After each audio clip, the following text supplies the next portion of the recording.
আসসালামু আলাইকুম রহমতুল্লাহ। আজকে আমরা এমন একজন মানুষের জীবনের পরিবর্তন নিয়ে কথা বলতে যাচ্ছি, যিনি একটা সময় কাফির মুশরিকদের অন্তর্ভুক্ত খ্রিস্টান পরিবারে জন্ম নেন এবং স্বনামধন্য একজন পপ সম্রাট হয়ে ওঠেন। কিন্তু পরবর্তীতে তিনি তার জীবনের আসল উদ্দেশ্য খুঁজতে খুঁজতে মহান আল্লাহ তাআলার নৈকট্য লাভ করেন এবং ইসলামের পবিত্র সুধা পান করে তিনি মুসলমান সম্প্রদায়ের অন্তর্ভুক্ত হন। তাহলে চলুন সেই পপ সম্রাটের জীবন সম্পর্কে বিস্তারিত জেনে আসি। আমি এমন একটা পরিবেশে বড় হয়েছি যেখানে আধুনিক দুনিয়ার বিত্ত বৈভব, বিলাসবহুল সব উপকরণই বিদ্যমান ছিল। আমি একটা খ্রিস্টান পরিবারে জন্মেছিলাম, যদিও আমরা এখন জানি সকল শিশুই তার প্রাকৃতিক ধর্ম তথা ফিতরাতের উপরই জন্ম নেয়। পরে সেই সব শিশুদের বাবা মাই তাদের ধর্মে বদলে ফেলে। আমিও একজন খ্রিস্টান হিসেবে বেড়ে উঠেছিলাম। আমাকে শেখানো হয়েছিল ঈশ্বর আছেন, তবে তার সাথে সরাসরি সম্পর্ক স্থাপনের কোনো উপায় নেই। আমাদেরকে যীশু খ্রিস্টের মাধ্যমেই ঈশ্বরের সাথে সম্পর্ক গড়তে হয়। বলা যায় তিনি হলেন ঈশ্বরকে পাবার দরজা। আমি কম বেশি এই ধারণাকেই মেনে নিয়েছিলাম, যদিও ব্যাপারটাকে কখনোই পুরোপুরি হজম করতে পারিনি। আমি যীশু খ্রিস্টের কিছু ভাস্কর্য খেয়াল করে দেখতাম, সেগুলো ছিল শুধুই পাথর, তাতে কোনো প্রাণের চিহ্ন ছিল না। যখন তারা বলতো ঈশ্বর হলেন তিনজন, তখন আমি কিছুটা ধাঁধায় পড়ে যেতাম, যদিও তা নিয়ে তর্ক করতে পারতাম না। সেই বয়সের একজন কিশোর যা করে, ঠিক তেমনি আমিও আমার বাবা মায়ের বিশ্বাসের উপরেই বিশ্বাস রেখেছিলাম। বয়স হবার সাথে সাথে আমার ধর্মীয় অনুভূতি আস্তে আস্তে কমে এলো। আমি গান গাওয়া শুরু করে দিলাম। আমার অনেক স্বপ্ন ছিল, আমি একদিন অনেক বড় গায়ক হব। সিনেমা আর প্রচার মাধ্যমের চাকচিক্য আমাকে দারুণভাবে টানত। আমি ভাবতাম আমাকে অনেক অনেক সম্পদ গড়তে হবে, হতে হবে অনেক টাকার মালিক। টাকাকেই ভাবতাম নিজের ঈশ্বর, কারণ টাকা থাকলে যা খুশি তাই কেনা যায়, যেমন খুশি তেমন চলতে পারা যায়। আমার এক চাচার খুব সুন্দর একটা গাড়ি ছিল। আমি সে গাড়ি তাকিয়ে তাকিয়ে দেখতাম আর ভাবতাম, চাচার অনেক টাকা আছে বলেই তো তিনি এত চমৎকার গাড়িটা কিনতে পেরেছেন। তাই টাকা উপার্জনের কোনো বিকল্প নেই, যে করেই হোক আমাকেও টাকা রোজগার করতে হবে। আমার আশেপাশের মানুষগুলো এভাবেই ভাবত। তারাই আমাকে এমন করে ভাবতে প্রেরণা যোগাত, উৎসাহ দিত। এই দুনিয়াটাই ছিল তাদের উপাস্য, তাদের খোদা। আমি সিদ্ধান্তে পৌঁছলাম, দারুণ একটা জীবন গড়তে সম্পদের বিকল্প নেই। আমার আদর্শ ছিল বিখ্যাত পপ গায়কেরা। আমি গানের জগতে দারুণভাবে বিভোর হয়ে গেলাম। মনের গভীরে একটা ইচ্ছা ছিল, যদি কখনো আমার অঢেল টাকা হয়, আমি অভাবী মানুষের জন্য কিছু একটা করব। কিন্তু মানুষ কি সেই ইচ্ছে সবসময় ধরে রাখতে পারে? কুরআনে বলা হয়েছে, মানুষ অনেক কিছু করার ওয়াদা করে, কিন্তু যখন তার সামর্থ্য হয় তখন সে পিছিয়ে যায় আর লোভী হয়ে পড়ে। সময়ের ব্যবধানে আমি খুব বিখ্যাত হয়ে গেলাম। তখন মাত্রই সদ্য কৈশোর পেরোনো এক টগবগে তরুণ।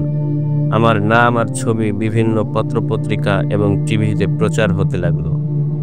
এ জীবন ছিল আমার চাওয়া পাওয়ার চেয়েও অনেক বেশি। তাই জীবনকে আরো উপভোগ করতে আমি মাদকের উন্মাদনায় মাতাল দুনিয়ায় ডুবে গেলাম।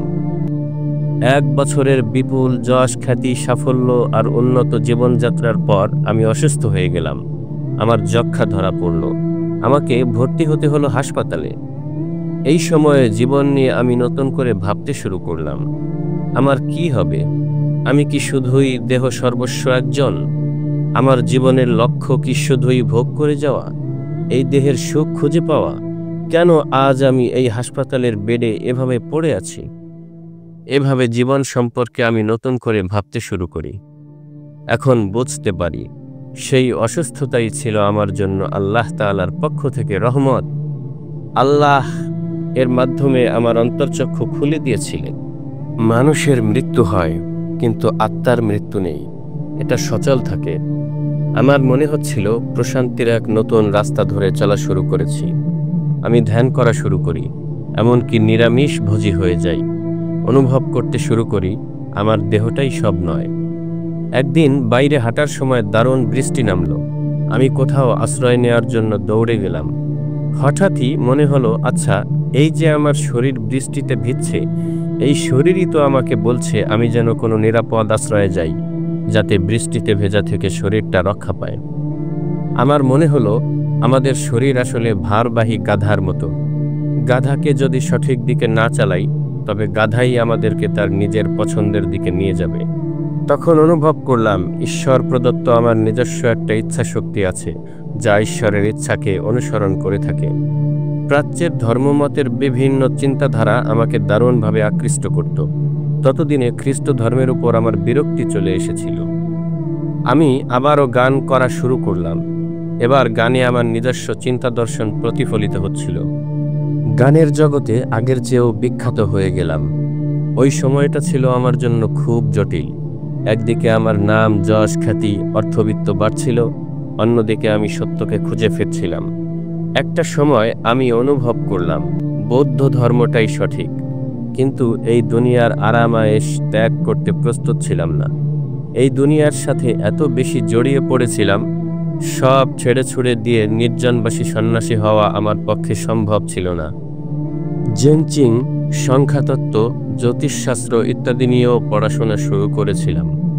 আমি বাইবেলে আবারও ফিরে যেতে চেষ্টা করেছিলাম, কিন্তু মন মতো কিছু পাইনি। এ সময় ইসলাম সম্পর্কে আমার কোনো ধারণা ছিল না। ঠিক তখনই এক অলৌকিক ঘটনা ঘটল।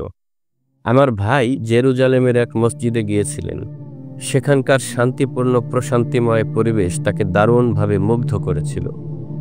তার মনে হয়েছিল মসজিদে গেলে এত প্রশান্ত অনুভূত হয়, যে অনুভূতি চার্চ কিংবা সিনাগগে গেলেও হয় না।